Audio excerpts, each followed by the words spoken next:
Hello, and this is episode number 69 of the Silverfox podcast. I'm your host, Shasi. And don't forget, we are out on Spotify, Apple Podcasts, YouTube as well. Please do follow us. And if you don't already know, this podcast is all about my guests, their life stories, and how they got to where they are.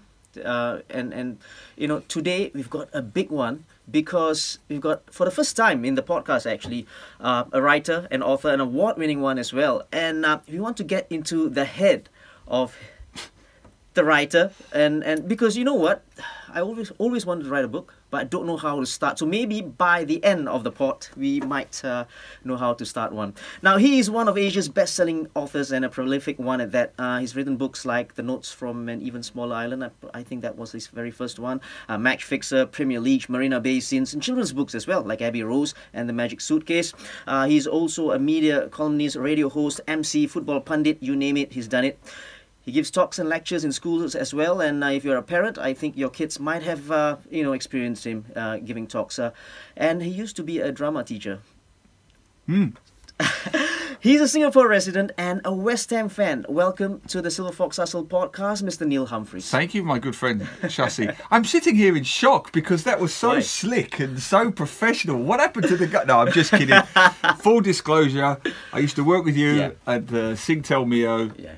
Brilliant. And I'm so pleased at how successful your podcast has become and how you've diversified. I think it's great. Thank you so much. And coming from you, that's great. And, you know, I miss those days, actually. I do. You know, talking about football and talking nonsense as well sometimes. I was just talking to the host, Richard Lenton, the other day, because he had a student come over and about media, so I interviewed the student. And we were ahead of our time on that show. You think? I do. We used to do a show called Game On. Yes. That was the one we did the following season, which was using iPads where we had access to all of the games live and would react to them in real time. Yeah. We were probably about 4 or 5 years ahead of the curve because now it's standard. It's standard for people to watch on their devices. So you and I, my friend, we were pioneers. Brilliant. Pioneers. Brilliant. Excellent. Now, just going back to football, West Ham. How have they done this season, you think? Because, you know, Europa Cup semi-finals. How do you think? I never expected them to win the Europa Cup. It was just a fun journey. I still actually don't think they'll finish in the top 6, although Manchester United seem to be doing everything they possibly can to prove me wrong, right? They're hopeless. Yeah. But there's still a chance West Ham could overtake Man U. Good win last night. Yeah, but expected Norwich, they're down. Okay. They're on the beaches. Sure. They're sunbathing. They're thinking of next year. I think they overachieved, West Ham. I think David Moyes has done an extraordinary job with a core 11 to 13 players. I mean, when Antonio's injured, they've got nothing. They've literally got nothing. I think Bowen has been a revelation. I mean, guys like Craig Dawson, journeymen defenders, really. You know, championship level defenders. But he's been astonishing in the Premier League. Declan to stay? You know, objectively, I mean, I am a West Ham fan in the sense that I grew up and it's my local team. And to all Singaporeans listening, you must support your local team first and foremost. I had 2 teams growing up. I had West Ham and Dagenham and Redbridge because I'm actually born in the town of Dagenham. They were non-league then. Now I think they're League 2. I'm not sure. But always support local. And from a local perspective, yes, I wish he would stay and emulate the likes of Trevor Brooking and Bobby Moore, who spent their best years at one club. But those days are gone. I mean, the days of Matt Letitia staying at Southampton forever are gone. As much as I'd like to see it, he is too good for West Ham. There were times I've seen West Ham this season and he's almost, you know, played a victory or played the game himself, you know, orchestrating the defence and linking the lines between defence and attack. He's literally conducting everything. It's too much. It's too much for one guy. Full of energy as well. Brilliant. You know, he can go on for 95 or 100 minutes. Great point there. Good sec as well. East London. Yes. Let's talk about the UK, right? Sure. How were you like as a boy growing up in London, and what was it like in? Well, I was poor. That's the first. That's the first point, because I think I just coming here. I had a taxi driver. We were joking, and he was saying that, you know, there's this assumption that all Angmos are rich, you know, and I came here with nothing. But a former expatriate footballer who played here in the Singapore Premier League, then S League, who I will not name, was a journeyman footballer when he was in England. I think I know. And then when he stepped off the plane at Changi Airport, his words, he felt like he was David Beckham, and he clearly wasn't. But but I had that to a certain extent because which is why I've had so much success with my books. I think over the years because I was just your average poor working class cliche, the son of a broken home. Yeah. My parents divorced when I was 4. So in England, that's what you call a latchkey kid. You go home and you go to work yourself. And I was looking after my sister and I was cooking for her when I was 11. Right. I had 2 part-time jobs by the time I was 12. Wow. I get the violins out. Singaporeans can't believe this, but it's true. I washed dishes on the Saturday at my grandfather's working class greasy spoon cafe. So you talk about character building. I was being abused by Irish construction workers when I was 12. You imagine Saturday morning, 7 a.m. Wow. They're coming in with their hangovers from the Friday night. Yeah. And they want their teas and their coffees and their egg and bacon. And if there's a hair on the plate, usually mine, I would get scolded and shouted at. And this was when I was 11 or 12, younger than my daughter. So it was a typical working class East End upbringing, just my mother raising me, which is why I still have this, and I'm so proud of it, this 2 things. This empathetic connection with the less fortunate in society, because I was one of them. And so from the earliest stages of my columns and my books, I was always writing about the aunties in the coffee shops in their 70s. Why are they still doing this? The domestic helpers, the migrant workers. That's the first thing. And the second thing is this may sound strange as I do a lot of football, but this weird kind of almost feminine perspective, because I've only ever lived with women. Okay. Ever. Can you imagine? Right. My parents divorced when I was 4, and it was just my mother and my sister. My mother subsequently remarried, but I was almost moving out by then. And now I live with my wife and my daughter. Right. I'm destined never to live with men. Right. But it does colour your outlook on life. This is a beautiful start because, this is what it's all about, right? The hustle and where you came from. And could you have imagined being this successful, just the way you were brought up or where you were living in? That is such a great question, Shasi, for two different reasons. The first reason is it's that nature-nurture debate, what was shaped by what I was born with and what shaped me. I have a resilience and a drive and an independence that I know for a fact came from my upbringing. Okay. I know that. And whatever intellectual abilities I was born with or not born with, that's just nature. But on the flip side, and this is the thing where the working class, heartland chip on my shoulder comes out, is I was just denied certain opportunities that certain angmos, and you see a lot of them in this part of the world, take for granted. I mean, the most simplistic example. I came from nothing. I had no money, no support. I went to a lousy neighbourhood school, which was, Shasi, officially the worst school in the United Kingdom. Really? Come on. While I was there. That's not a joke. I do this at talks in schools. You're bluffing. No. Why? Because 1992, I remember the year vividly, Shasi, because it was the same year I was applying to go to university, putting in my applications. They introduced league tables for the first time to UK schools based on the exam results. Ah, all right. My London borough of Barking and Dagenham was the bottom in the whole country. My London borough, Barking and Dagenham. It's not anymore, but it was then.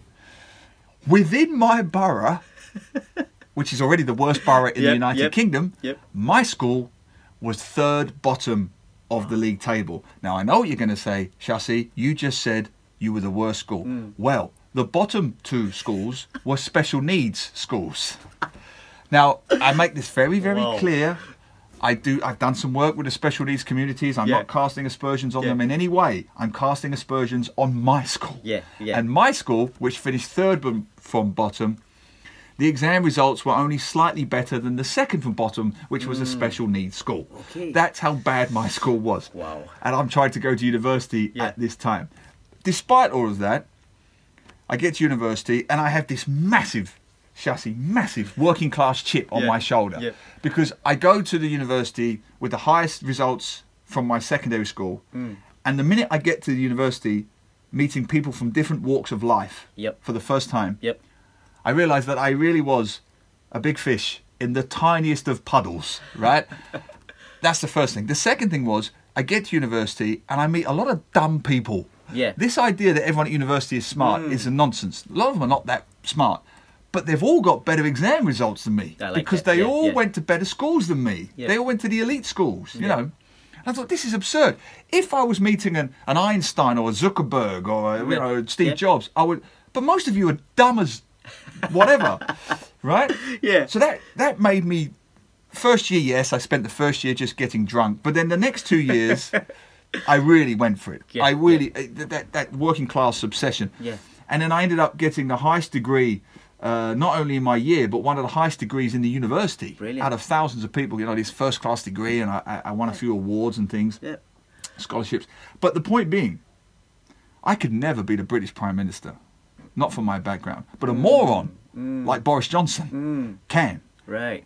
He has had everything that I didn't have. Right. And he got an absolutely crap degree in the classics. Because Latin is really relevant in 2022, right? Because we're all desperate, you know, in the tech age, Chassis, app entrepreneurs, we all need to know Latin, don't we? Right? But no, a British Prime Minister has a degree in the classics, and it's a lousy degree with a lousy grade, despite having literally hundreds and thousands of pounds thrown at his education. Wow. I got nothing. So that's what I'm talking about. Yeah. So it's a yes, my working class background gave me the resilience, the independence, to this, to that. But on the flip side, you know it and I know it. A kid who grows up in a one-room flat or a rental flat in Queenstown is going to be denied certain opportunities that a kid in Bukit Timah is going to have. I was just about to ask you that. And I've seen it firsthand because I've been to more than 100 schools in Singapore, so I've seen it firsthand. This idea that no such thing, no school is a bad school, yes, but some schools are better than others. Yeah, exactly. And I totally agree with that, right? That people say that, after, there's no streaming now and there's no exams now. You still do that. In a way, you still do that. You see people getting up at 5 a.m. to do the traffic, to volunteer at this school, to get on the waiting list, or sell their flat. There was a story this week, selling your flat to move 1 kilometre down the road to give you a chance of being in the catchment area. Yeah. Well, if they're all equal schools... You don't have to do that. You don't have to do that. Yeah. Oh, this conversation is beautiful because it's going in different directions. And sorry. No. It's brilliant. and it's exactly what I mean as well. So it's safe to say that you're a good student. Forget about whatever. You're a good student. You can study. You are. I'm not as good as I should be because when I was younger, when I was at secondary school and I went to a very rough neighbourhood school, as I mentioned, you want to be part of the crowd. Okay. Right? Nobody wants to be. In England, we call it like. They call it boffin. Nobody wants to be the school boffin, the SWAT, right? Every culture in the world has a nickname for that. Well, I was that by default. I'll tell you a quick story, Chassis, because it's funny. One term, they gave out class prizes, geography, history, maths, English. I won every single one. Wow. And by the last one, this is true, because you have to walk through your students to get to the assembly stage, right?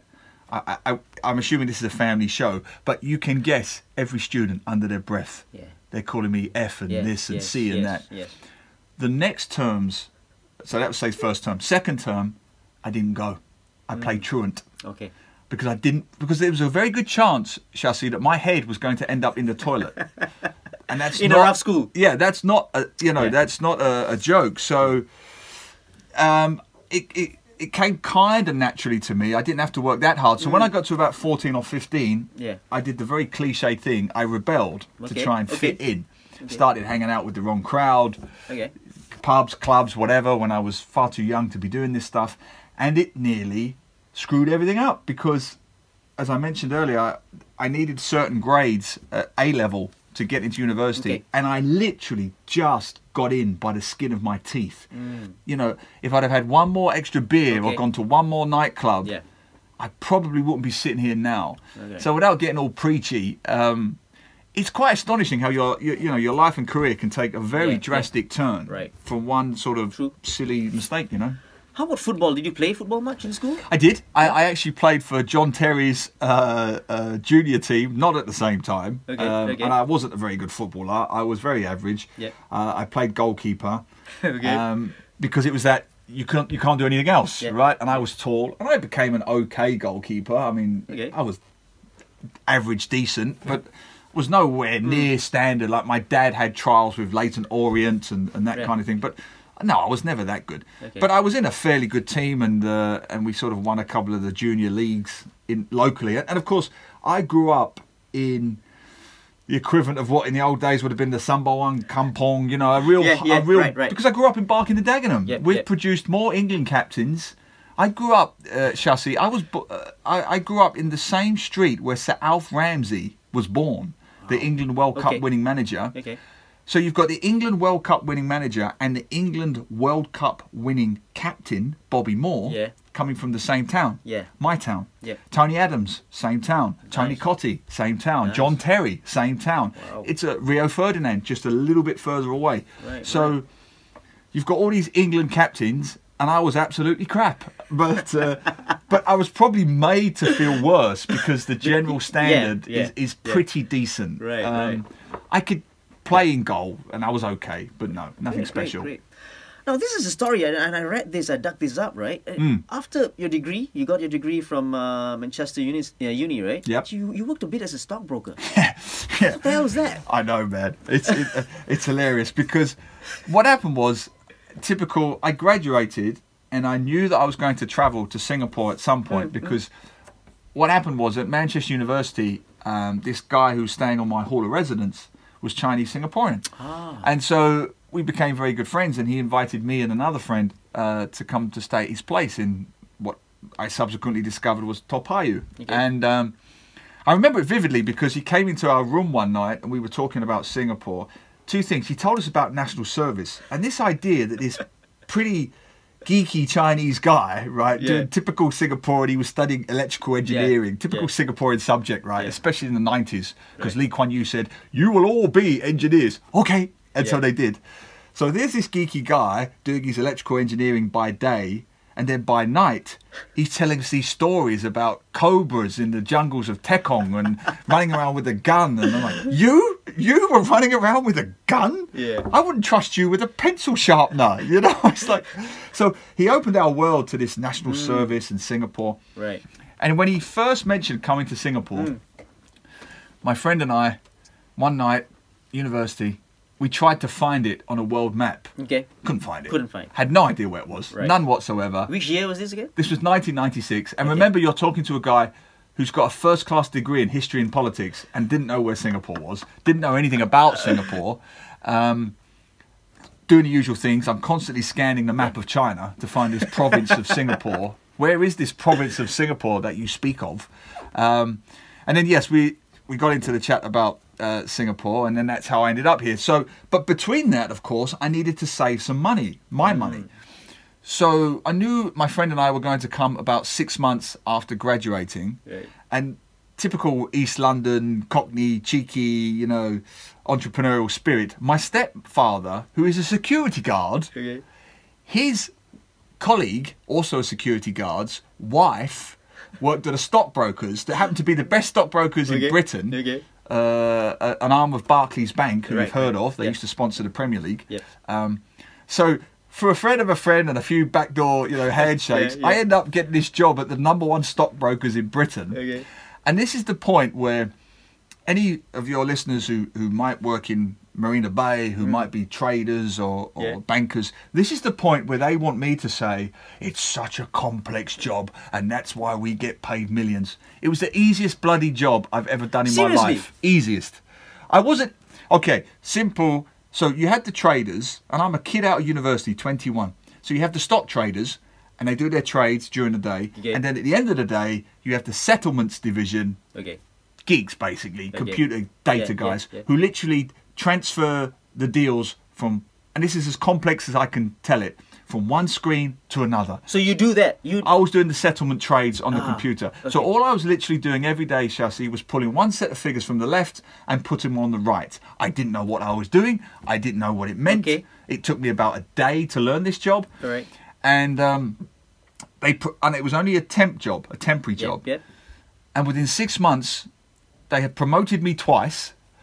And after the second promotion, I was earning more than my stepfather, who was a security guard for 20 years. By the third promotion, I was earning more than my father, who was a plumber, you know, and a good plumber, good trade. in England, you earn good money being a plumber, and it was a good 10 years of living in Singapore, 10, 12 years before I was earning what I was earning in the stockbrokers at 21. So, and this is a story I often tell. I remember, shall I go to Singapore? Shall I not go to Singapore? Because I'm earning good money and my friend has offered us an apartment. One day, the manager says to me, Neil, you're doing a good job. You're earning good money as a temp doing this data job. Right. We want to put you on the trading program to become a full-time, bona fide, qualified stocks trader. It's a year-long program. And while you're doing it, we'll pay you £20,000 a year, which doesn't sound a lot, but then that was 50,000 Sing dollars in 1996 to a kid who's 21. True. And I'm being paid to train. You know, a lot of people, you know, get on the waiting list. It's a big deal. And I thought about it for 1 second, and I said, no, I quit. I quit the job because, okay, there was a guy who sat opposite us called Brian, and I always remember his name. He's probably dead now. But he sat at this terminal for 40 years or whatever the equivalent was, doing this job. And he'd sat at this desk for so long, he had a hunchback just from crouching over the figures every day. Right. And I thought, wow, in 40 years, I could be Brian. Does he live in a mansion? He probably has a big house. Absolutely. He has probably. I think he had a big house. And they all have holiday homes in Spain or you know, south of France. And I thought, wow, in 30 years, if I work really, really hard, I could be Brian. Right. Yeah, thanks. I quit. Right. And I quit and I went to Singapore with a suitcase, 21 years old, with a suitcase and £2,000 that I'd saved up myself. Yeah. No job, nothing. Brilliant. 5 years later, I published my first book. Brilliant. But this is the part, right? You decided to go to Singapore, follow your friend. Back. And it could have been anywhere. He could have been from Hong Kong, Brunei, Malaysia. Well, you could have gone anywhere. It just so happened to be that he was Singaporean. So what was in your head? Meaning, as in, what do you want to do? No idea. Just. No idea. Wow. No idea. None. Literally none. And I still make the joke. It's slightly flippant, but it's true. When students talk to me, I always say, I still don't know what I want to be when I grow up because I haven't got there yet. It takes loads of courage. Yeah, it does. And there's a fear, isn't it? Like, what do you do? And you don't know this place. You're so true. You're so right, Shasi. I mean, I say that I grew up on a housing estate in East London. So as long as Singapore wasn't Kabul or Baghdad or Beirut, I would have probably stayed anyway. Okay. But the fact that it was none of those things, and so many people, particularly expats, say to me, you found Singapore in the 90s sexy? Really? Singapore in the 90s? And any young listeners, you know, we had no MBS or RWS, you remember. It was... But I loved it. I loved it. To a kid who grew up on a housing estate in East London, the idea that I could jump on a bus, a public bus, and go to Bukit Timah and see monkeys and see wildlife and see rainforest and see... It was just so exotic. And to see a palm tree. I'd never seen a palm tree in my life. I mean, it was so exciting to me. So when you came here within 5 years, you wrote your first book. But within those 5 years, what did you do? For work? Right. So I don't know how it is now, but in the old days, you come into the country, you get a visa. 30 days. It may be 60 now, but it was a 30 days standard tourism visa. You can't do this now, folks, because the regulations are quite strict. Okay. But back then, it was a bit Wild West. Yeah. Within a week, my friend and I said, let's stay. He had a degree in architecture. I had a degree in history and politics, which meant I was trained for nothing practical, except maybe teaching. Yeah. But I didn't have a teaching degree, not yet. So I just went through, literally, I can see it like yesterday. Me and my friend in our boxer shorts, in our friends' late grandparents' Toa Payoh flat, HDB flat. Still the biggest flat, Shasi, I've ever stayed in. A 5-room old point blocks. Are massive, right? Yeah. Sitting there in our boxer shorts, scanning the classifieds. I see this job for speech and drama. Okay, that'll do, right? So I go for the interview. It was on the 4th of December, 1996. The reason I know that is because my birthday is on the 5th. So went for this interview. It was the first and only interview I went for. Ever? At that point, actually it was. You're right, actually. I never thought of that. Yeah, that's a great point, Shasi. It's the first job interview ever, because the other job in the stockbrokers was just given to me. And I got it because in some ways I was underqualified, but in other ways I was extremely overqualified because I had a first-class degree, and it was a CCA kind of job. You know, you would go into different schools and teach speech and drama and creative writing. Local schools. Local schools. Okay, great. And was still the best education anyone can ever have into a country. There are two, actually, you can have. If you want to fast track into a culture, it's education and journalism. And luckily I did both. Right. Because if you do education, you're learning about children and families and what they're learning. And if you're doing journalism, you're learning about the news and the cultural issues of the day. So I had both. And the fact that I was volunteering at Tanjong Pagar United Football Club, which I'm sure we'll get to, working in their fan club, I was getting all walks of life. And this all happened. So within the first 2.5 years, Shasi, I went to at least 20, 25 different schools. And I didn't know then. I didn't know what Heartlander meant or Cosmopolitan. I didn't know an elite school from a regular. So I was going to SCGS, Victoria School, Green Ridge, High Sing, Fairfield. I can reel them off even now, you know, all these schools. And I was like 22 years old. And Victoria School I have a great relationship because they're all boys. And it was then at the old, not far from here, the old Geylang Baru Lane. Right? And the thing that I loved then and still do, I hope it still applies, is that you can teach a school at Victoria, like Victoria, and literally have, because it happened to me, have an MP son sitting next to a hawker seller's son. I thought that was fantastic. I'm not so sure if that still happens as much, but it did then. And I thought that was great. And because I was 22, I mean, in some cases, Shasi, I was only 5, 6, 7 years older than them.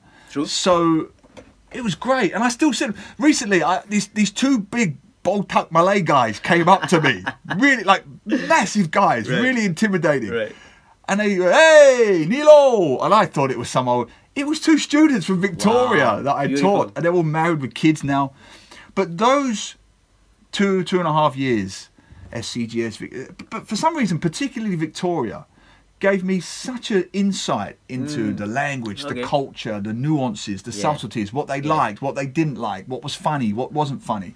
It was the best education. Brilliant. The best. And it gives you a sense of what the country is all about, especially walking in for the first time, and that's great. How about the writing for the S League started? Right, well that started, well, okay, I always knew from the age of 11, actually, that I wanted to be a writer. I mean, that was, so even when I was teaching and even when I started at Straits Times, I was writing all the time in my spare time. Writing all these terrible screenplays that were getting rejected, always writing. So, again, one of those weird quirks of life, this eccentric uncle who was my property agent for this flat, my first flat that I actually rented myself in Toa Payoh, little 3-room flat in Toa Payoh, Lorong 1. Really eccentric uncle. He used to always talk to me, and he'd always talk about the PAP, and he'd put his hand over his mouth. And, hey, Angmo, the PAP, and then the hand would come over, and I used to say, "Do you think Lee Kuan Yew is sitting behind you at this Toa Payoh coffee shop?" And he'd always joke, "Hey, never know, huh? You never know." No, you're right, uncle. Clearly, the ISD is following you and you alone around the coffee shops of Singapore on the off chance that you may mention PAP. But again, he got me this flat, completely overpriced, but never mind. He saw 2 Angmos, happy days. And but he was a sweet man. His daughter was, I don't know what the exact term was, but was the kind of general secretary of Tanjong Pagar United, working for Richard Woon. You remember Richard Woon? Yes, of course. Basically, she was running the club. There was her, and there was a lovely young lady, I think, called Suzanne Wong, who I believe is now at Albirex. She's still there. She's been around forever. I think she was at SAF before that.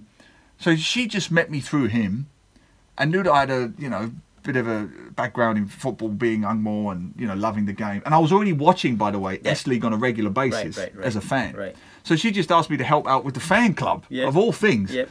And honestly, Shasi, you talk about an insight into that world. And I want to be respectful, but this is very important for people to realise that back then in the 90s, the S-League had a much bigger support base than it does now, but that's the first thing. But the second thing is, it's a much more working class heartland demographic, shall we say, which I really empathised with because I'm from that world, you see. So people find it funny to say, how did you, it's usually expats who say this, but how did you integrate so quickly with the, it's such a patronising question because you're fixating on skin colour. But really, for me, leaving an East London multiracial working class culture and swapping it for a Singaporean multiracial working class culture is no problem for me. You know, when I feel out of my depth, it's if I go to places like Bukit Timah, or the. I've only ever been to the cricket club twice, and I'm a bit like, it's just not my thing. But when you put me into rental flats in Tiong Bahru, and we're working with, in some cases, very, very poor people.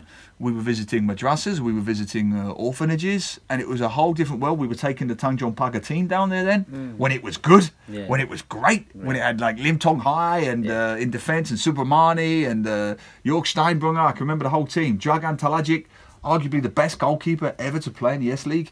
We had World Cup players like Majid from Iran, and it was a brilliant time and a brilliant team.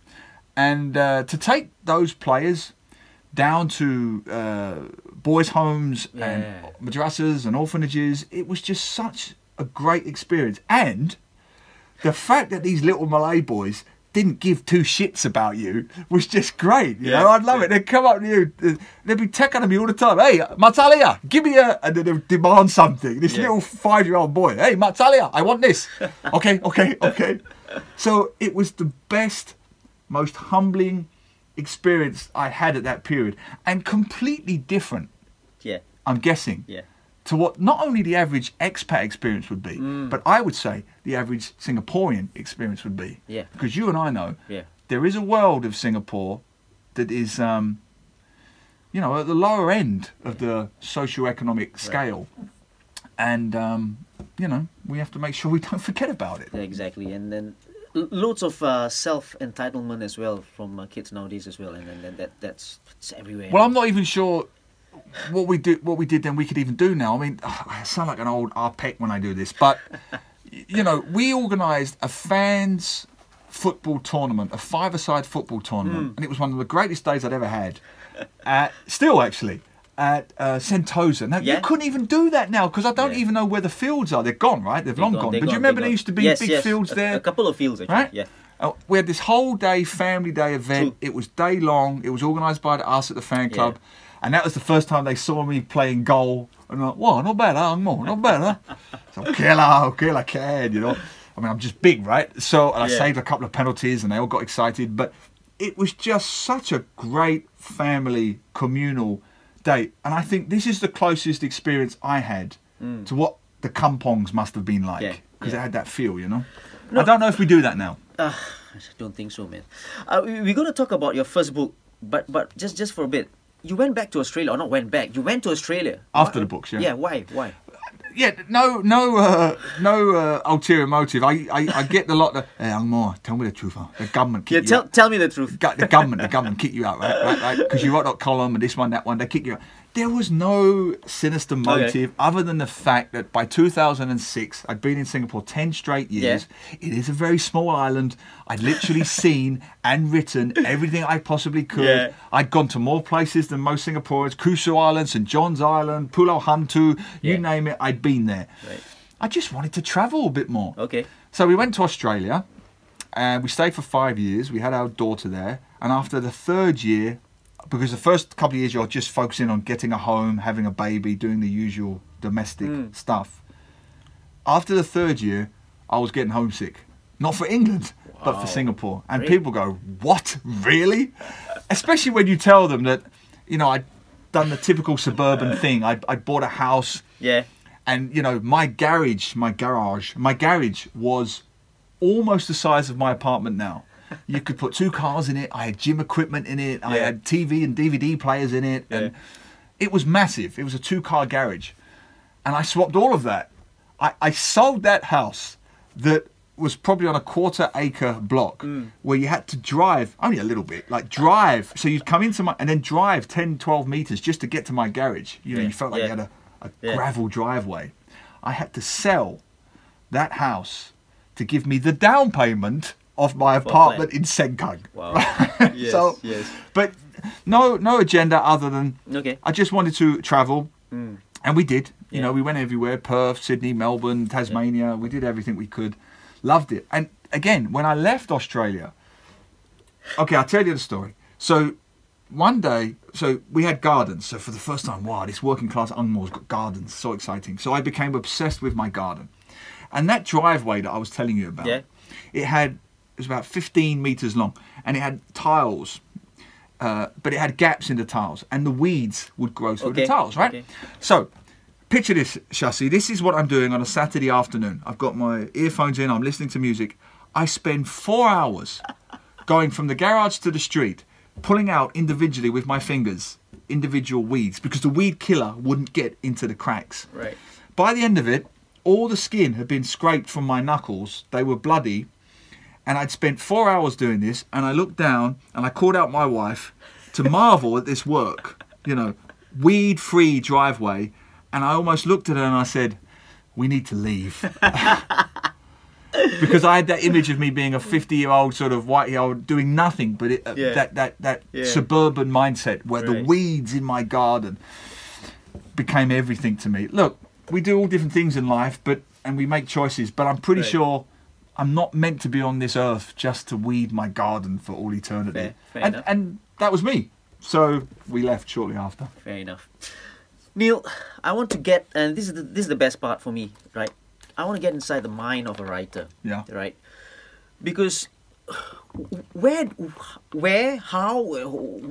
how do you start, right? Because take me through the thought process from the start, from the beginning. Like okay, I want to write about something, or I want to write a book, and then right up till it's published. What goes into your mind, and what's the process like? Okay, that's a great question. I tell you in two parts. There's the mechanical part, which is the easy part to teach or tell, and then the instinctive part, which you can't. I'll use a simple football analogy. Okay. Glenn Hoddle famously used to say that there are some things that a coach, some of the frustrating things he had with players who were not as good as him, and Brian Robson has said the same thing, that he would go in football training and say, just do that, just do it. And sometimes that's the classic argument why the best players don't make the best coaches, right? They can only work with elite players, like a Zinedine Zidane. That's the argument. Whereas the best managers are people who weren't great footballers. Jose Mourinho, Arsene Wenger, to a lesser extent Sir Alex Ferguson, but he was a much better footballer than he gets credit for. You know, because they're teachers more than they were footballers. And there's an element of that with writing. So I can tell you the mechanical part, which, okay, you get an idea, you write it down, and if it's good, then you rewrite it, and you write 2 or 3 chapters and a synopsis, which is an overview, and then you send that to publishers. Okay. And then publishers will either say yes or no. And it's all the same, the world over. They want 2 chapters and a synopsis. They usually want the first chapter and your best chapter. Okay. Right? Just so they get an idea of where it's going to start and how it's going to go. And the synopsis will give them an overview of the whole thing. And then based upon that, they'll come back and either say yes, no, or maybe. 99% of the time it's just no. Okay. Because they get... well, an agent in the UK, for example, you have to go through an agent first before you go to a publisher. An agent in the UK might get 1,000 submissions a week. Wow. A week? A week. So that's one agent. So at a decent agency, yes, about 1,000 submissions a week. An agency itself might get 10,000 submissions a week, of which you'll have skimmers who will be interns primarily because they just don't have the time. And they will go through, and you've got to get them in the first page. I say to young people, I know, and agents will say this, and editors will say this, you know within the first 1 or 2 pages, it doesn't matter what's going to happen in the next 300, 400, you know within the first 1 or 2 pages if a book is going to be publishable or publishing worthy or not. You just know. In a way that you could argue that, you know, same analogy, a scout looks at Ryan Giggs when he's 12 and just knows. Other kids, you're a bit like, okay, with a bit of work, this could happen. And the reason for that is very simple, and this will get me to the first point. The reason for that is it unique? Is it unique? There are thousands, and I'm not exaggerating, there are thousands of Singaporeans who can write better than me, technically. You know why? Because they went through a nice elite atas education that I didn't. I write from the gut. It's a very visceral kind of writing. I couldn't even teach English. I couldn't. There are English teachers who can tell me about subject-verb agreement. I didn't do that. And Singaporeans are shocked by this, but only because, generally speaking, native speakers don't learn the rules of grammar. Yeah, yeah. There's a whole pedagogy. I can never say that word. Pedagogy. Is that pedagogy, is a word? yeah. Of whether you should or you shouldn't. But native speakers generally don't learn the rules of grammar. I don't know why, they just don't. But in other countries they do. So things like subject-verb agreement and this word must go there and that word must go there. I don't know. To me, it's like watching a good football match. A native speaker will know if a sentence is right or wrong. So I'm a very good editor. When I used to be a sub-editor, I will just change it. But if someone came to me, if an academic said to me, an English language academic, why is that sentence wrong? It just is. And now I've changed it, and now it's right. Yeah, I know what you know what you mean, right? Yeah. And we can get a whole different podcast about the merits and demerits of that. I think there's too much technical teaching in this part of the world where so the flip side, you end up writing very robotically. I remember seeing, and I put it up on Facebook about 5 or 6 years ago. I remember seeing an essay pasted, a compo essay pasted in the window of a tuition centre in Marine Parade, and it said, get an A grade. Like this student got 99 upon 100. Blah blah blah. The essay was garbage. Okay. The essay was utter garbage. Okay. It looked like it had been written by AI. Okay. Right? But I could see technically what they'd done. I could see, right, this sentence you need a verb and an adverb, and because then you've got an expression. Yeah. Garbage. Rules, as in rules. Yes. It was structured. It was formal. Right. It was in a box. Right. It did not have a shred of originality. Yeah. I couldn't hear the voice. There's no life. There's no voice. You've got to hear the voice. Yeah. You've got to hear the voice. And that's what, and it sounds so trite and cliched and sort of broad, but it's true. And so I've spent a lot of time talking about the technical part, which brings you back to the first part. The part that I'm not entirely sure you can teach when you say, what is it which makes you a writer? This is what makes you a writer. When I'm 11 years old, true story, I write this school composition that makes the entire auditorium laugh when I'm 11. That makes me a writer. When I'm 15, I wrote a composition where the teacher asked me to stay back after class, and I did the complete opposite of what I was supposed to do, by the way. I wrote this thing from the first person in the voice of a 10-year-old boy, and I made the 10-year-old boy sound like he was psychologically unhinged in a serial killer mindset when I was 15. And the teacher called me back after class and refused to believe that I'd written it. She thought I'd plagiarized it from somewhere, or did my parents help me? I'm like, are you kidding? But because it was so off the wall, original. Yeah. So there's that example. And then similarly, my girlfriend, now wife, when I was like 17, 18, yes, we've been together that long, but when it reached the point that we lived in council houses about a mile apart. And there was a park that I had to cross between them. But it reached the stage that my wife, girlfriend, would leave a notepad and pen just on a coffee table by the front door. Okay. Because every time, Shasi, without exception, I would go to I've got an idea. Ah, okay. Because I would walk across this field listening to music and some song would trigger an idea. And it got to the point, and now I have the phone and I do it frequently. That's a writer. You can't turn it off. It's like a tap. I leave a notepad by my bed. I have my phone with me at all times, obviously, but I'll see something on a feeder bus and I'll write it down. I'll see something in the Hogger Centre and I'll write it down. I'll see something on the MRT and I'll take a note of it. That could go in a kid's book. That could go in a...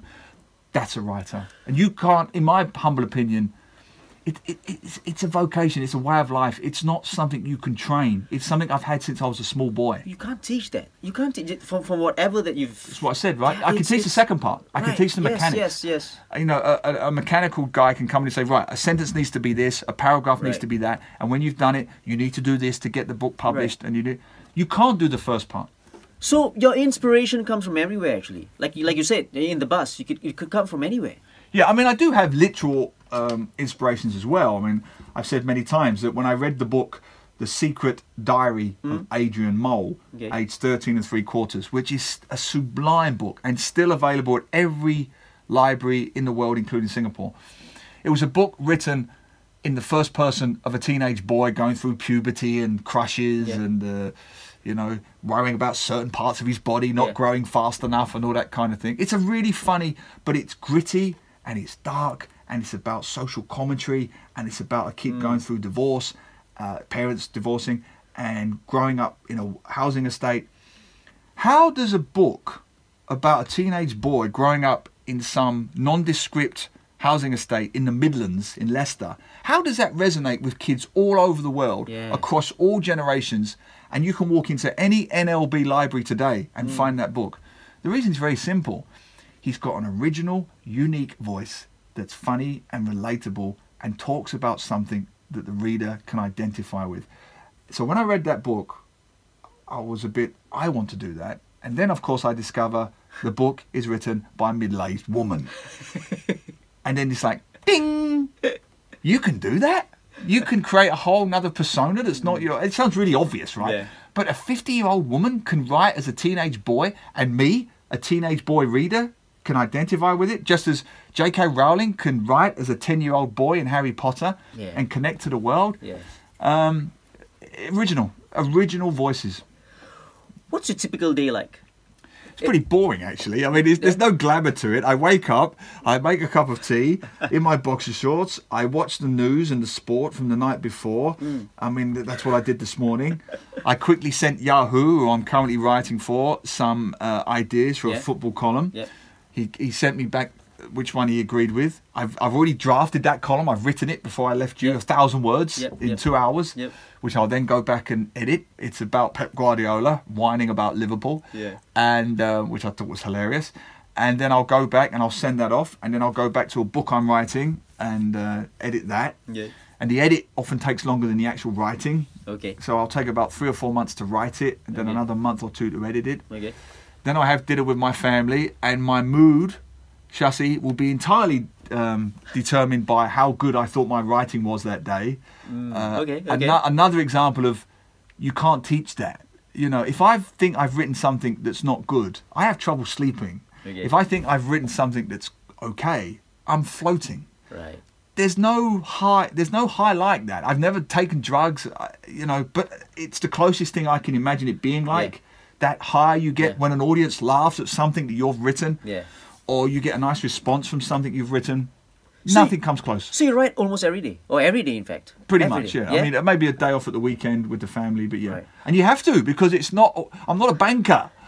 I'm in a dying... Or a stockbroker. Or a stockbroker. I'm in a dying industry, my friend. You know, what do they call it? Sunset jobs or some stupid name. How about blanks?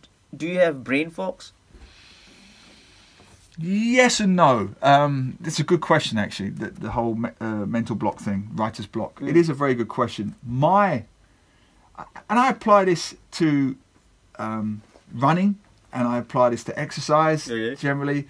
You would know this better than anyone.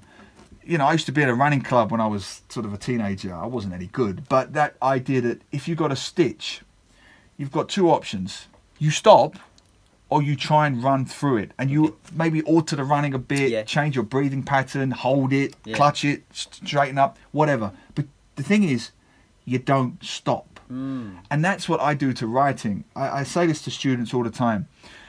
It's a very simple analogy. I always use the train. I know when I do a bit of work, I'm going to go from station A to station B, and I have to get there. Now, when I'm doing the writing, I literally have no idea which way the tracks are going to go because it's happening in real time. And sometimes it just comes alive, Shasi. It sings. You can almost feel the mental fireworks happening in real time. And you know, this is a keeper. This paragraph, I won't have to change a word of it. It's brilliant. It's perfect. That happens about 3 or 4 times in every book. The rest of it is a grind. Right? Again, I'll even use a football analogy. Some days you step out on the pitch and it just happens. Every pass comes off. Every tackle works. Every interception happens. Other days, the pass misses by an inch or the interception misses by an inch. You're not really doing anything different per se, but it's just the intangibles, the gods, whatever. And it's the same with the writing. I know in real time that my writing is not as good as it should be. I still don't stop because that's what editing is for. So when you're in the moment and it's happening and everything is coming off, great. To every writer listening, that doesn't happen every day for anybody. It doesn't happen to J.K. Rowling. It doesn't happen to anybody where every single page is perfect. So most of the time it's just... It's a grind. But isn't that true of anything? Football is a grind. For that goal, for that flick off, for that layoff. It's a grind. And it's not a sexy job, and it's not a glamorous job, and it's not. And one, you know, funny enough, I did see one of your questions where you said, you know, you're very opinionated, and we can get to that. But what it is when I do podcasts and radio and TV, whatever, people say, "Oh, you're always so passionate and you're so animated." All of that is true, but it's only because, Shasi, I spend 40 hours of every word in an empty room talking to no one except myself. So when a book does finally come out, I'm delighted to talk about it, and I'm delighted to do interviews. Some authors are reclusive because nobody sees the work, right? Like no. in any industry, right? Nobody actually sees like you know the training that you do and the work that you do behind the scenes, right? And but listen, and the writing and the rewriting and the editing and the and you say it's not sexy, but listen, this is sexy. Just looking at the name, you know that is it is. It's beautiful, you know. And there's and that's a great. I can't beat that analogy. I can't because there is nothing like it. And people always use that cliche about on the deathbed, no one's going to say how much money you earned, and but all of that is true. But for me, on my deathbed, I will know that in a library somewhere there will be 25, 30 books with my name on it. Exactly. That will outlive me. Exactly. My money won't outlive me, obviously. I mean, whatever, and properties and this and that. So you can go back to the stockbrokers, and I'd probably be a multimillionaire by now, or this and that. Who cares? A few weeks ago, that particular book, a few weeks ago, Princess Incognito, the girl is on the cover there. A young Indian girl sent me a picture on Instagram, school dress up day, character day. She had dressed up. Oh, is that my son? Yeah. All right, fantastic. She had dressed up as my character. So a creation from in my head. Right. She had taken literally and somehow sourced a green jacket and a skirt and tied her hair and found some socks. How old? The girl was about 9 or 10. Okay. First time that's happened. So in all of the hundreds of Harry Potters and Percy Jacksons, and which is great, and Geronimo Stiltons and everything else, one girl in one school has dressed up as my character. Something that began as a thought in my head has now been visualized by a young girl. Magic. Last week, Shasi, I did a storytelling for my other series of books at Changi Airport. And it's an animated, illustrated series of books, Abbey Rose and the Magic Suitcase. And there's a character in it called Billy, a multicoloured teddy bear. And because the child had loved that character so much, his mother went out and bought a pair of multicoloured socks and then stuffed the socks and to make arms and legs and a head. And then knitted a multicoloured teddy bear and brought it to me. Literally and metaphorically bringing my character to life. Brilliant. To keep a book. There's no money. Yeah, it's enough. It's whatever enough. I got paid for the storytelling that day means nothing compared to that. Brilliant, right? And that's what it's all about. It's just the satisfaction, and you know, it's. And I have to tell myself that as every bookstore shuts down, and everybody tells me on Facebook that they don't read books anymore. Right. I have to cling to that. Do you doubt yourself? Like, every day. Especially with maintaining that success. Every day. Every day. And you never lose it. It's not fun. I mean, Shasi, better authors than me have killed themselves. You know what I mean? Better authors than me have gone insane. Yeah, I mean, I wrote a book last year that was my first book to be launched in the UK, Bloody Foreigners, which is a Singaporean detective. That in itself is a first. You know, Inspector Lowe. So there you have him. In London, in this book called Bloody Foreigners. It gets my first ever UK launch. I can't even go there because of COVID, but that's another story.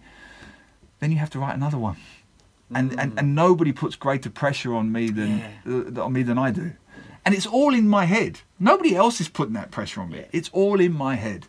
How do I possibly... You would think my previous book was Charles Dickens. You would think my previous book was War and Peace. I know it's not, Shasi. Believe me, no ego. I know it's not. But, you know, you win the World Cup, then what? You have to go and win it again. Your head, your mind is probably racing like a Pep Guardiola. Like every single time. Yeah. The way you're saying it right now. I've never won the Champions League either. That's a good one, man. Yeah. Okay. Primarily, right? Do you write to sell? The business the business part comes in, right? Yes.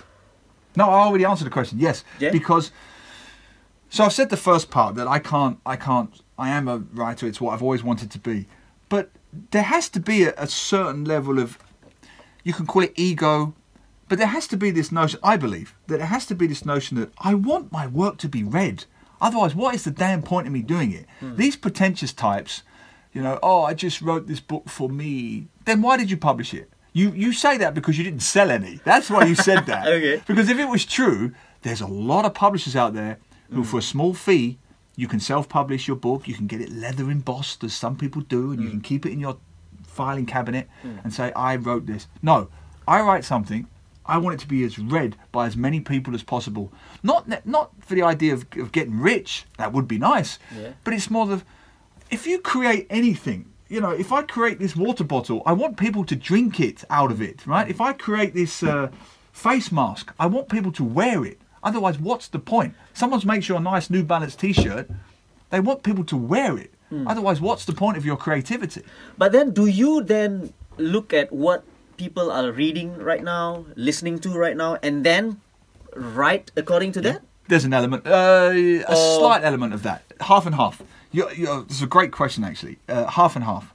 For example, a few years back, it was becoming very, very clear to me that the book industry in Singapore was slowly dying. Right. But God bless every young person in this country who are still reading books until PSLE happens, and then they stop playing football, they stop reading books, and all our future Lionel Messis and J.K. Rowlings, and that's a whole conversation that I would love to have.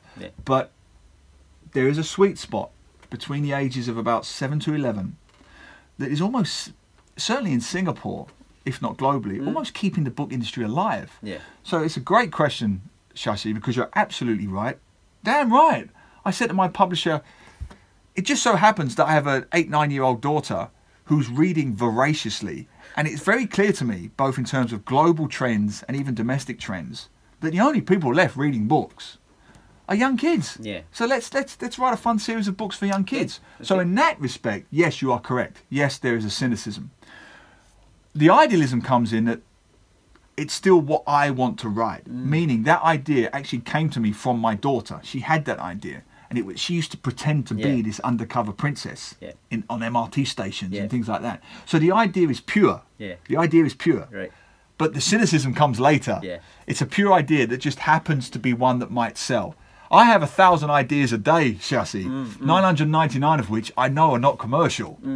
So you're a father, I'm a father. I also have to be fair to my wife, who gets up at 6 o'clock every damn morning to go to work and works very, very hard, like the real heroes of society, teachers, do. How the hell, as a working class guy, can I sit there and go, while you go and do your 50-hour week, I might pontificate in my boxer shorts for an hour about 6 or 7 ideas that I've got percolating. Now, even though she never puts pressure on me, I put pressure on myself. No, this working class kid is going to put in his 8 hours a day. He's going to write things that hopefully satisfies his idealism and his creative muse, but at the same time, bloody sells. Right? I've got to sell the damn thing. Right? That's always there important. has to be a pragmatism. Exactly. Has to be a pragmatism. So does that answer my next question? How do you get so prolific? As in, that's my background. That's my. You see, I joke that again. I go to the Singapore Writers Festival and these things in Singapore, and they're great. You know, they're very supportive, and Singapore actually puts in a lot more money than you think into the arts. Sometimes you could argue too much. If you're a Singapore citizen and you want to write something, they'll publish it because there's not that much demand out. There's not that many writers out there. You know. What's the flip side? The flip side is this: because the publishing industry is struggling, you're not going to make a living from it. Unless you're ridiculously prolific and are willing to do lots of other things. Therefore, you get this problem, Shashi, that is global and relevant to Singapore. You get hobbyists. People who just write for fun between brunches at nice private members clubs. And so that's fine. At least they're writing. They could just be tai-tais sitting by the swimming pool all day. So they're writing. No issue. What's the problem with that?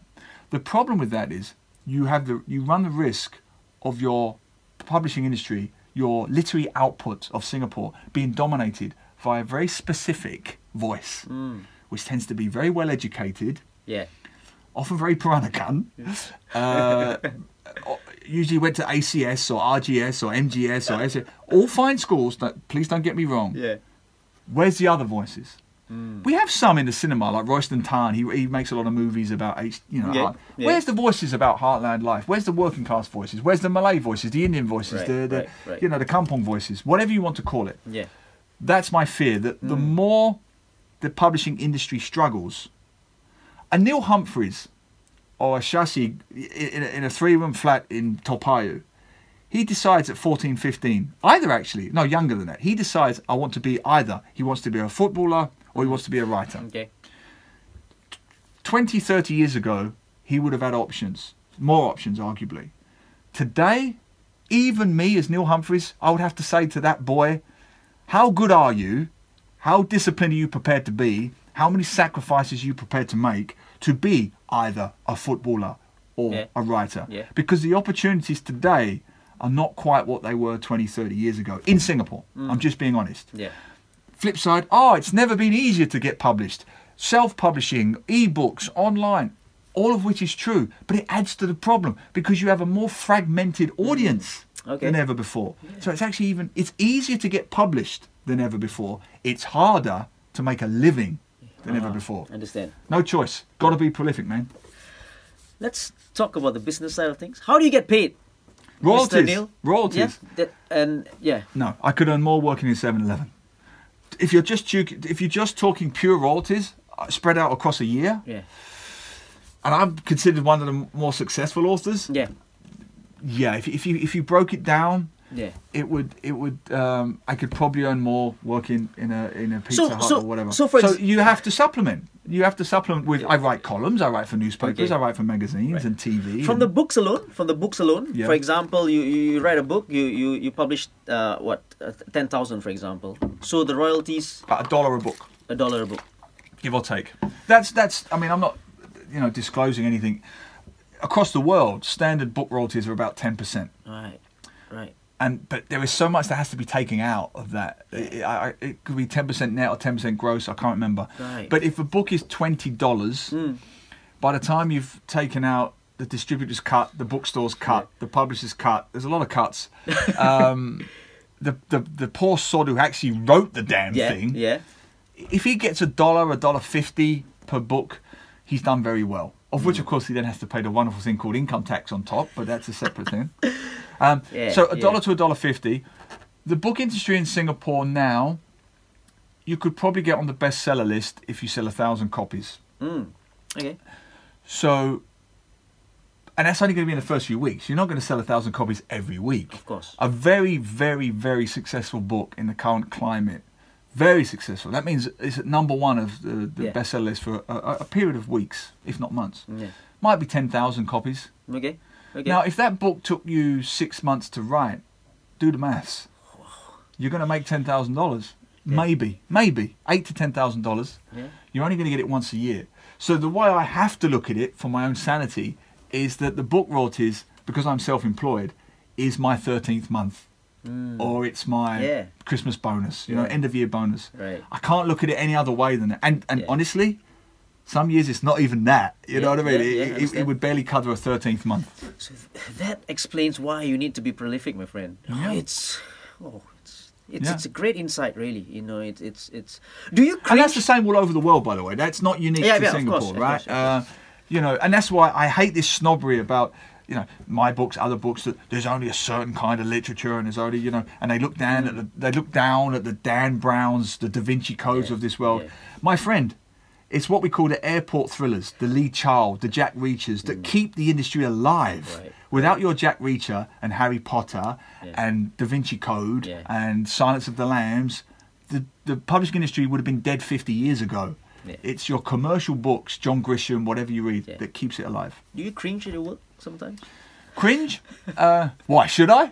No, I'm just asking because it like on TV, right? Sometimes I do stuff on TV. Oh, you mean from that you're doing things to sell out a bit, that kind of cringe? Or you mean the quality of the work? The quality of the work. Like sometimes I watch myself on TV and I said, that's crap. You know yes, of course. I mean, recently I just did a 20th anniversary edition of my first book, which we brought out. Yeah. And I was terrified. It's a great question. I was terrified because I wrote that book when I was 24, 25, you know. Yeah. I was terrified because I hadn't read it since. I read the book over and over when it's editing, and then I never read it again. Yeah. I was absolutely terrified. And yes, to answer your question, some parts of it did make me cringe. Absolutely. But then it should. Yes, you're right. Because we are evolving and we're watching. Because if I'm as a 47-year-old man, not a better writer than I was when I was 24, I really should be doing something else. Yeah, right? And that applies to any profession. Right. However, there's a flip side to that. I envy some aspects of my young self.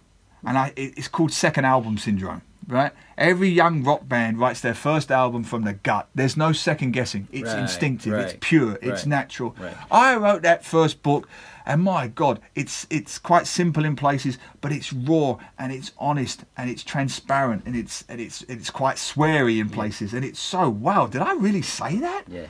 You know, that kid who was 24, he'd been in Singapore for like 5 or 6 years. And he acts like he knows everything. He knows everything about Singapore. This Angmo has been here for 6 years, and he knows everything about football. He knows everything about the arts, about education, about politics, about government. He's been here for 6 years, and he's 24. But part of me envies that, because that balls to the wall, raw. Just raw. go for it. It's like a first album. Almost every first album should sound like that. It should sound like it was in a garage, 4 young guys just going for it. And I can't get that back. I can't get that back. Yeah. Because the second album syndrome is, if you have a first book, first album, first whatever that's fairly successful, it's lightning in a bottle. You start second guessing. How did I do that? Who's my audience? And you start thinking about, my audience is this and my audience is that. And they'll like this and they won't like that. Yeah. And I will happily put my hands up and say that I did that with the second book and maybe slightly with the third book. Great. And it doesn't work. You've got to be pure to yourself. It doesn't work. Let's talk a little bit about some of your books. You can't go through all of them. You don't have that time. Match Fixer. Yes. In 2010. Yes. I believe that was your first non-fiction novel. Yes. Did you get flack? Yes. From whom?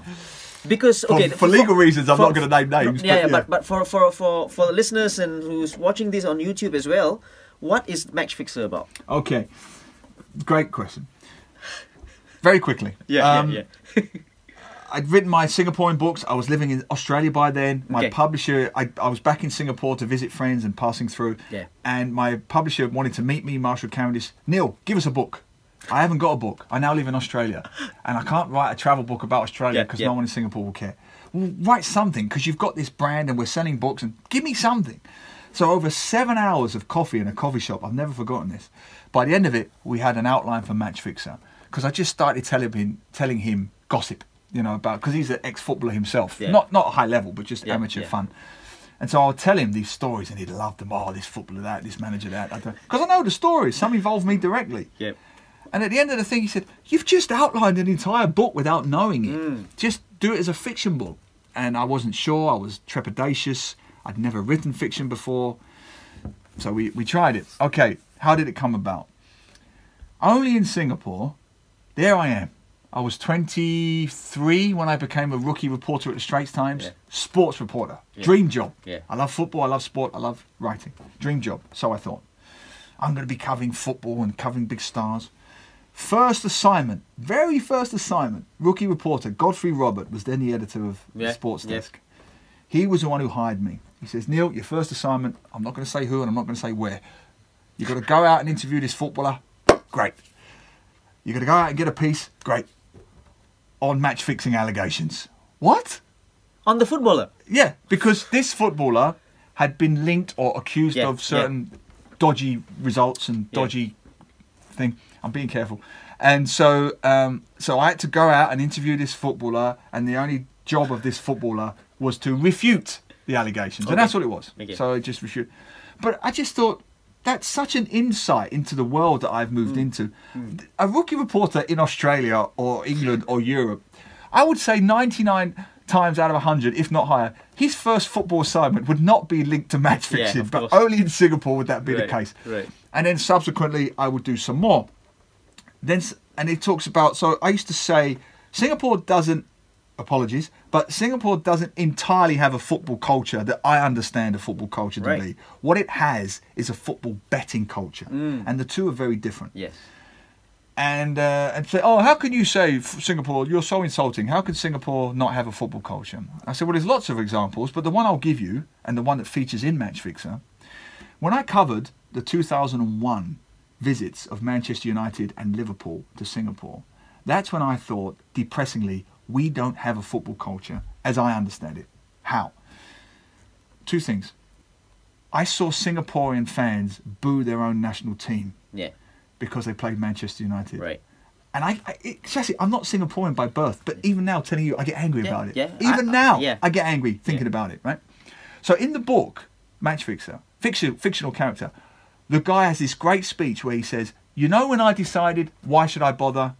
Was when I played in this match and I saw my own people boo against me. Right. I'm like, screw you. If you're not going to respect me, I'm not going to respect you. If someone wants to offer me 2K to go easy in this game, I'm going to do it because you don't care. So I took a real life incident. Yeah. And I'm sitting in the press box, no names. I'm sitting in the press box at the old Kallang Stadium.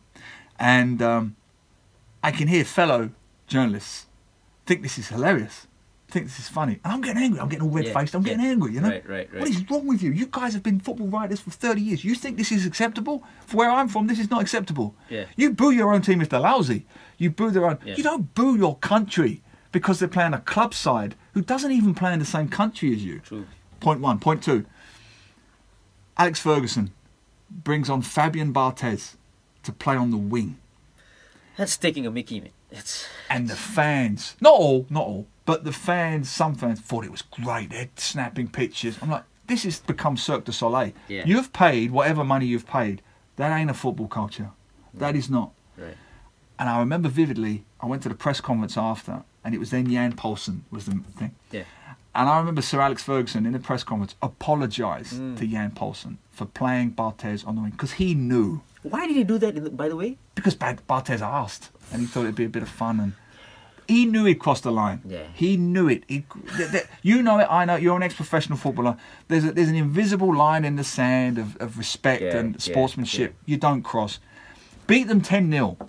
Beat them 20-0. But play their players in the right position. You don't even do that in an exhibition match. You know what I mean? It was unacceptable. Yeah. So that was kind of the motivations, that a few of those little stories and things I'd heard and things I'd experienced, and I just put them all together, released this book, and of course, shock horror, that's not Singapore. That doesn't happen. How dare you? Expatriate footballers don't behave that way. We don't do this. We don't do that. Yeah. The expat footballers hated it. I became public enemy number one. Yeah. I didn't give a shit, right? Because I won't go into details, but I was almost summoned to meet someone to say, is this lead character in this book based on such and such a person? Yeah, yeah. And I said, no. And don't flatter yourself. You know what I mean? No, it isn't. It's not. Right. It's a complete made-up character. So the expat fraternity hated it because I didn't hold back in making fun of this expat. Because the joke in Match Fixer is the lead character. He's English. He's from where I'm from. So he tries to make it in England. He's not good enough. He tries to make it in Australia. He's not good enough. And he goes to Indonesia. Not good enough. So the joke is the only league that will take this clearly average footballer. Yeah. Is the S League. Right, and not only do they take him, they think he's David Beckham, you know, so again, and it all goes to his head. He gets the local girlfriend and he's right. It was probably a little bit close to the truth. Yeah. It's not a little bit. Well, you could say that.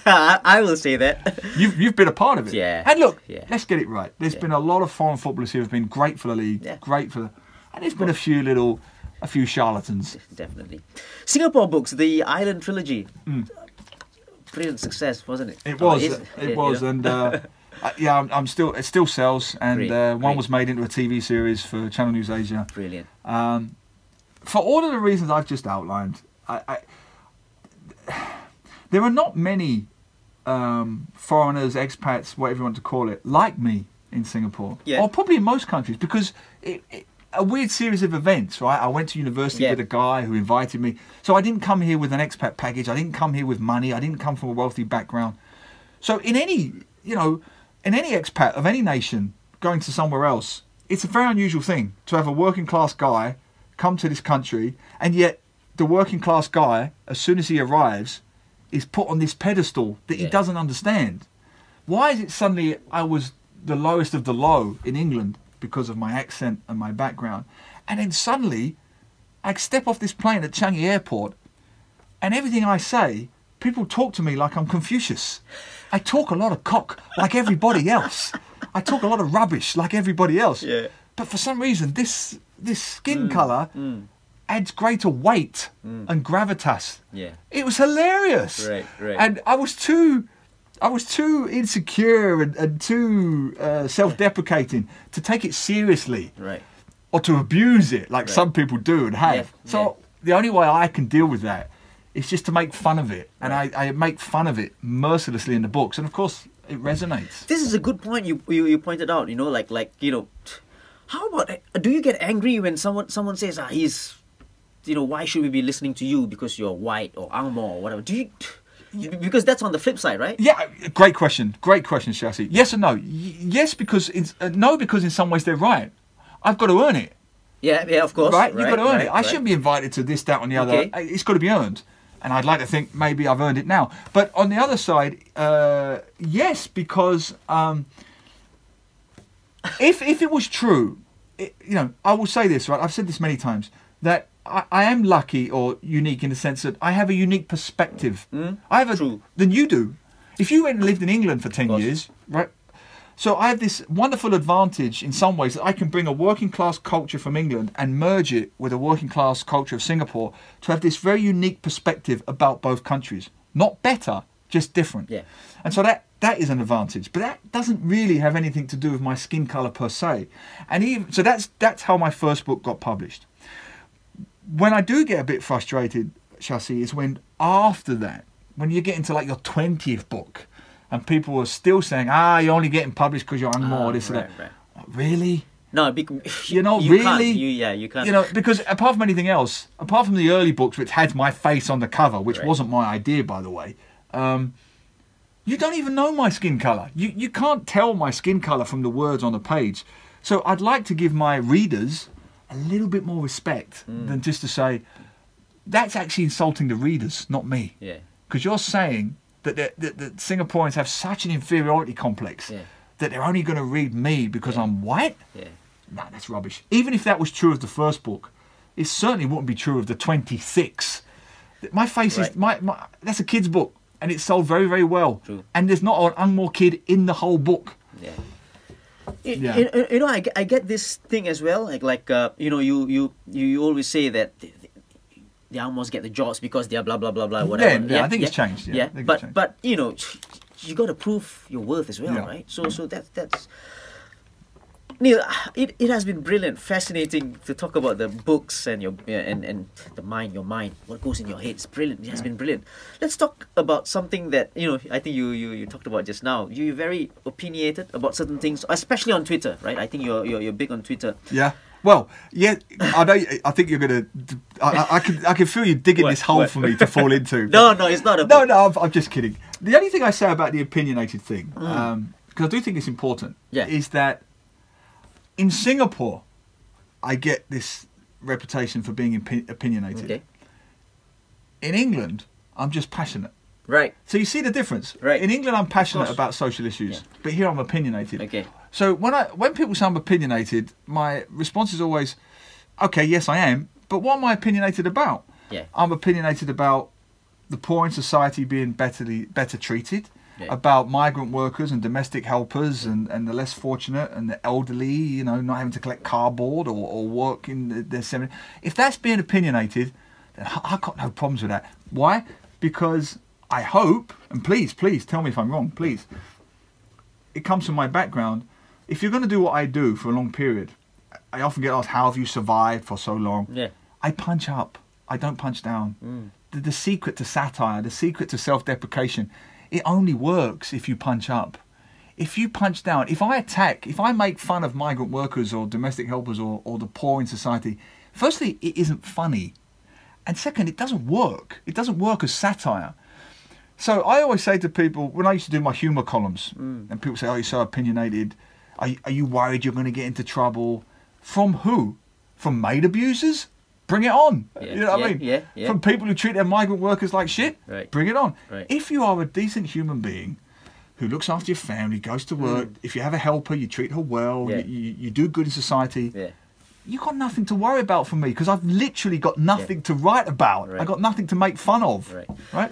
Now you're going to prove all that wrong by... I just want to say, you are pretty opinionated on social media and Yeah. stuff, and you take the words off my mouth sometimes. You know, Okay. so I don't even have to do anything, right? Okay. Because I'm just going to pick out a few, and these are all the latest ones, because I can't just go all the way back. Sure. And it's going to take a lot of time. Now, love eating in hawker centers. This is the latest one. This is great. This is superb, by the way. I do it too much. Love eating in hawker centers, surrounded by overgrown, lazy kids, being hand-fed by overworked maids. Really adds to the ambience. That is exactly my point. I was sitting with my daughter in the hawker centre at Sengkang on Saturday. I just finished the radio show. We rushed down. She met me there. She still gets stares in the Sengkang hawker centre because she's Angmo, right? She's very tall as well. Okay. So we're sitting there, we're eating our vegetarian food, and we were busy day ahead of us. We had to go and get some stuff for my mum, for her, to make Mother's Day gifts. We always do it homemade stuff. So we're sitting there, and this table beside us. I won't go into specifics about race and all the rest of it. But 2 tables, 5 kids, and so there's 2 adults on this table and no kids, because it's like day off for them. So all of the kids have been put on the next table with this poor helper. Now, all I will say, I don't shame anybody, but what I will say about these kids is they need all the exercise they can get by looking at them, right? If that involves just lifting their fork to their mouth, then that would be a start, right? That would be a start. They need to be on treadmills and running around tracks. Never mind not eating their own food. So this poor woman, she's sweating. Of course, I don't see any dish in front of her. I don't want to cast aspersions. Maybe she was offered and she said no, I don't know. But I don't see any food in front of this helper. I just see her literally going round and taking noodles out of a bowl. And my daughter, who's now 13, she can feel me. She's like, don't. Because Shashi, I've done it in the past. And especially as an Angmo, you shouldn't do it. Because I pay what I call Angmo tax. And I accept the Angmo tax. I do not want to get caught on somebody's phone, berating. Especially now, no way, mate. Right? Because it'll never look like what it's supposed to look like. But I have actually gone up to people in the past, and I shouldn't do it. You have? Not in that case, but where I've gone up to people when I've seen this. You've seen it. This young girl helper with like 6 shopping bags, and you see the veins in her arms, right? She's got arms like Schwarzenegger. You know, she's got these arms, and then you'll see. I only do it to the men. I don't do it to the women because I don't want to get down that road. But if I see a guy and he's my age or younger and he's completely hands-free and he's doing nothing except holding his phone, and then you've got to help her with the kid, sometimes with the kid tied to the chest and then the bags. I have actually gone up to the guy before, excuse me, I couldn't help but noticing, is there something wrong with your arms? They're just completely deadpan. Sorry? Because you're not holding anything, but yet she's holding your child and 6 shopping bags. So I'm just very concerned about your welfare. Is there something wrong with your arms? Do you need medicine? And of course, I just walk away, you know. But, I try not to do that anymore. Yeah. Listen, you defended yourself being opinionated and passionate or whatever. I'm agreeing with you, mate. So relax, right? Next one. You don't have to, by the way. Hey, Singapore. So where are we today with the whole member of the Catholic order sexually abusing 2 kids and then the Catholic order leader not reporting you for a decade thing? That's another one, right? Nothing has made me more furious in the last few months than that story. But there is a gagging order on that as long as you're armed. Okay. Look, drivers, if you're going to cut into lanes and you don't signal, have a souped up car and wear a baseball cap. You're only really underlying the word wanker. Now this was great as well, mate. I can't help it. I don't drive in Singapore. I can drive. I have a license, but I don't drive in Singapore. My wife does. They go to school and back. Because A, I'd crash every day, and B, I would have a breakdown. It's got to the point my wife won't let me sit in the passenger seat anymore. I can't help it. You, Shashi, you're Singaporean. Explain it to me. Listen, where's the selfishness come from? I've got theories. I've heard theories that we're a repressed society. We get tekan at school. We get tekan in the workplace. So the only play we can let out this is in the car. But I don't know where it comes from. Listen, because it's dangerous. There's two things here, right? Number one, it's dangerous, right? Because you're endangering yourself. That's the part I don't get. And other people and whatever. But there is a reason why there's a signal. Yeah. As in signal lights. There is a reason. And I drive, I get angry. That's one of the worst ones, actually, when people don't signal. And it's so it's so inexplicably selfish, because as I said in the thing, I don't like it, but I get if you cut in on people. I don't, because you're trying to get somewhere faster. But if you don't even signal, you're actually putting yourself. But you know what made me laugh? It was the baseball cap. And because he did. He did. No, it's like a stereotype, but it is true. Because it is true. He had the. I'm not a car guy, but he had the trims. You know, the trims, the accessories, and customized. He had what they called out on the back, the thing they have on the boots. You know, the strips and the plastic. Thin fenders. Why? No. Spoilers. Spoilers. Of course it is. Yeah. So he had all the spoilers. He had the tinted, and they're cowards, Shashi. They're cowards because they always have tinted windows, so you can't see the buggers. But I just saw enough to see that he had the baseball cap. Yes, he's got the cap. He's got the cap. I told you, he's got the cap. Great. Now keep those tweets coming, because it's really witty and freaking funny. At the same best time. one, my favourite one. I wrote it a while back. I said something along the lines of, "There must be a God, because." I was standing, I'd just done a talk at SJI, you know, it's at Thompson Road, opposite the old police academy. So I'm at the bus stop at the older police academy, Thompson Road, and I'm at the bus stop, and this is childish, on my part, childish. Okay. Car, it's a Porsche, right? Porsche got a Boxster Porsche, goes flying past. And I literally said, in the tweet, because it's true, I barely had enough time to shout "wanker" before my bus came. That happened. So, wanker! I get on. He can't hear me, but it makes me feel better. I get on the bus. I swear on my daughter's life, this is true. I get on the bus. We go down Thompson Road. So I got on the bus at the old police academy. Yeah. Just at the next bus stop, you know where all those flower plant shops are? Yes. The floral florists and all that, where you buy your plants, near the McRitchie. Right. At that bus stop, right, 400 metres later, the same Porsche had been pulled over by a traffic police. Brilliant. And I was like, yeah! I was cheering, yeah! Wanker! Yeah! I was literally cheering through the window, and I wrote on a tweet, that's it, definitive. There is a God. Yeah. There is a God. Brilliant, mate. Now, before we go and we come up with a quick fire round, how's your work with radio going? The lectures that you do, and how's it been going so far?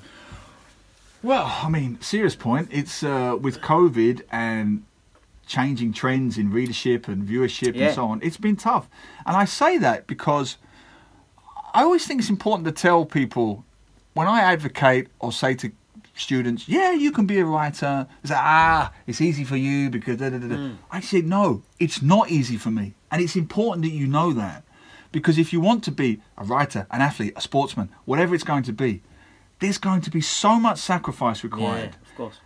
Don't go into this job if you've got any intentions of being rich. You go into this job because it's a way of life. Don't do it. If you want to be a writer to be rich, forget it. I beg you, do something else. Be a property agent, do whatever. But don't be a writer, because it is tough. And the last few months have been tough. And I think it's important that people know that, because then you can help make that decision yourself. I've been questioning myself the last year or so, but I've come out of it thinking, well, I'm still doing it. So clearly, even though the stars have not necessarily aligned, I'm still trying to do it, which tells you I'm still that 11-year-old kid who's still trying to do it. So it's been tough, but yeah, now I'm writing for Yahoo, and I do a radio show and a few other bits and bobs and storytellings, and love it. Nice. Well, before we wrap up, a quick fire round for you, Neil. Go on. Probably about 10 questions. Very easy peasy for you, I think. Very short and sharp answers. Okay, Ready? I'll try. Your favourite author or writer? Sue Townsend, who wrote Secret Diary of Adrian Mole, said before, because she was the first author I ever read that was funny, incisive, and wrote about real life. Nice. If you weren't a writer, teacher, or stockbroker, what would you be? Alamak, you've said teacher. I don't know. Well, I can't. I'd say PE teacher, which I know is a teacher, but because my brother is a PE teacher, Okay. and I've always thought that was the dream job. Okay, fair enough. Your favourite West Ham player of all time? Easy. Billy Bonds. Billy Bonds, right. Played for West Ham until he was 42 years old, and that was in 1987. He was their manager briefly. He's just the greatest. I can't even think of the equivalent. He was a one-club man, kind of like a Roy Keane. Okay. But he was a defender, Roy Keane type of player. Just a Nice. brilliant, brilliant man. Nice. England to win the World Cup ever? No. And I hope not. Why? I don't hope not. I shouldn't say this. You hope not? Well, let's put it this way. I was actually pleased when Italy won Euros. Yeah, because I was just appalled by the culture around England. I mean, I don't know how close you follow it here, Shasi, but it's so ugly. The fans, the kind of fans that follow England, there's a right-wing element, there's a racist element. You right. saw they were fighting, right, before the final. Right. They stormed, broke into the stadium. Yeah. They were taking drugs and dropping their trousers. One guy stuck a flare up his backside in Leicester Square. It was just the lowest of the low. And I was like, you know what? I'm just fed up with this circus around England. I wanted Italy to win. It always happens. They're a very... I say this objectively, right? I think England national team are a very hard team to like because of all the stuff around. This particular team is very likeable. This one, yeah. But in the last 10 or 12 years, before that, the whole golden generation, first the team was very hard to like. I went to the World Cup in Brazil in 2014 for the new paper. And I was asked to cover England. And I really didn't want to. Okay. But because Singaporeans have such an interest in the England national team, I would have covered Brazil, Argentina, anybody. But they wanted me... You'll like this story. So, very quickly, I know it's a short answer, but very quickly. So, because it was booked so last minute, they could only put me in a hotel in Manaus, in the north of Brazil, way out of town. Not in the official media hotels. Right? Some Ulu hotel. So I get there late, I'm moaning. Next morning, I go to breakfast. You couldn't make this up. This really Ulu hotel. Click on the lift button. Door opens. In this packed lift is Wayne Rooney, Frank Lampard, Steven Gerrard. Seriously? I've stayed in the private hotel, which is supposed to be off limits to the media, because the England national team specifically requested a hotel far away from the media. So I'm in this lift with half of the England team, right? I go back up. I'm in the lift again with Trevor Brooking, West Ham idol. Yes. He was then the head of the FA or something. And the Phil Neville, Gary Neville, whatever. Phil Jones, sorry, not Phil Neville. Phil Jones. And my point is, 40 degrees it is in Manaus. It's a very equatorial, tropical, hotter than Singapore. In the hotel lobby, with no shelter, no cover from the sun, fans have been waiting for hours. And I'm in the hotel lobby. And I watch Wayne Rooney and several others not even look up from their phones. That kind of thing, I can't tolerate. I can't tolerate it. I don't care how tired you are. I don't care how stressed you are. You are walking 10 feet from an air-conditioned hotel to an air-conditioned bus. I don't expect you to stop. Wave, say hello. I know you're in the zone and all the rest of it, but is that too much to ask? No. So, same town, Italy, because they played Italy and they lost. Italy was staying up the road. Italy's smart PR.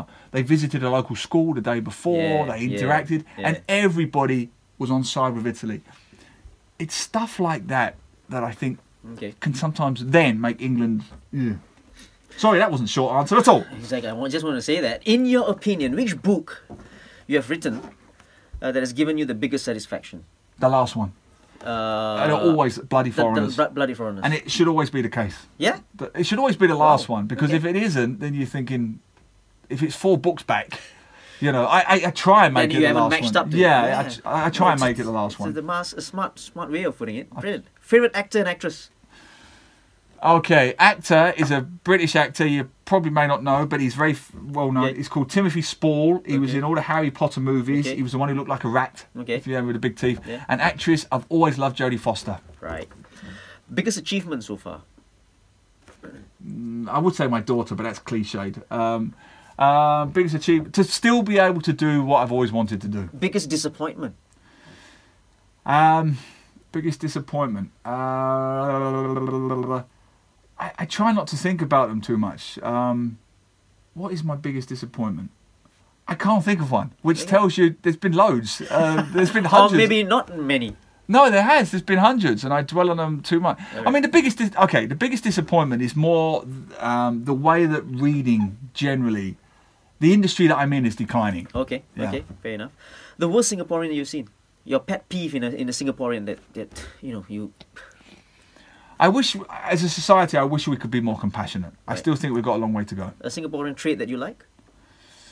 Filial piety. I love it. Nice. The treatment towards different generations in the family. It's something I don't see in the UK. You know, Brilliant. Because we have so much emphasis on the welfare state. Yeah. We expect the state to look after our parents and our grandparents. Yeah. Whereas here it's, no, you have responsibility to look after your next of kin parents. I love that. I think it's great. Great. Now, this is the last question. And you got a lie, I think. Go on. Yeah. Your favourite podcast at the moment? Oh, yours, absolutely.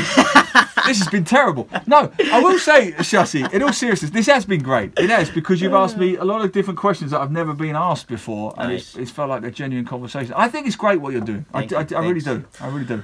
Now, Neil, before we go, I think this has been excellent. Do you have any advice for young writers out there who's coming up and who wants to be an award-winning writer like you? Like, what's the advice you would give? This is the easiest answer I can give. And it's best with an anecdote. I was getting my hair cut many years ago in Far East Plaza, and a guy, Angmo guy, very talkative, and he was American, sitting next to me. And the hairdresser said to him, "Oh, this guy's an author." Me, "This guy's an author." And he said, "Oh, yeah, great, great." He said, "I'm an author myself." I said, "Oh, brilliant, congratulations." He said, "Yeah, I've written 6 books." I said, "That's amazing." At that time, I'd only written 2. 6 books, amazing. He said, "Yeah, they're all in my head. All I have to do is get them down on paper, but they're all in my head. I've written 6 books in my head." And I remember saying to my wife, that man will never, ever be an author, ever. I meet these charlatans all the time. So the simple answer, and the reason I share that anecdote, is how do you become a writer? You write. How do you become a cyclist? You get on the bike. There is no shortcut. There is no magic. There is no alchemy. People are always looking for these really cheap... If you want to be a writer, you write. Every spare second you get, you write. In the same that, every cliche, Paul Gascoigne used to hit a ball, trap a ball against the wall 1,000 times a day. He couldn't stop himself. His parents used to have to order him to come into the house. You will write, and you will write, and you will write. And a lot of it will be rubbish. And so you'll rewrite, and then you'll rewrite. Yeah. That's how you become a writer. How do you not become a writer? Is, I think I'll write something next week. I've got this idea, but I haven't got the time, and I've just got to... No, then you won't be a writer. A writer will make time. They'll find the time. They'll go without their dinner to write a chapter because it's so burning. So I've just had an idea for a short film, and I'm going to write it. And I don't even know if the short film will get made. Yeah. But you can't hold a gun to my head and stop me from writing it. I will find the time to write it. Right. That's how you write. Right. There is no shortcut. There is no formula other than just write. Sounds cliche. Fighters fight and writers write. Mr. Neil Humphreys, that was an excellent way to finish this. It has been a pleasure, talking to you, and loads of things to pick up from. Hope so. Yeah. Seriously, like where do I start with this, right? So. Again, thank you so much for being on the podcast, and till we meet again, hopefully we don't see each other after like another, 10 years? Hope so, my friend. Yeah, good fun. This has been episode number 69 of the Silverfox Hustle podcast. Listen before you go, just follow us on YouTube, Spotify, Apple Podcasts. We're everywhere, by the way. Follow us on IG as well. We're there as well. Till the next episode, The Hustle Beats Talent, when talent doesn't hustle. Cheers.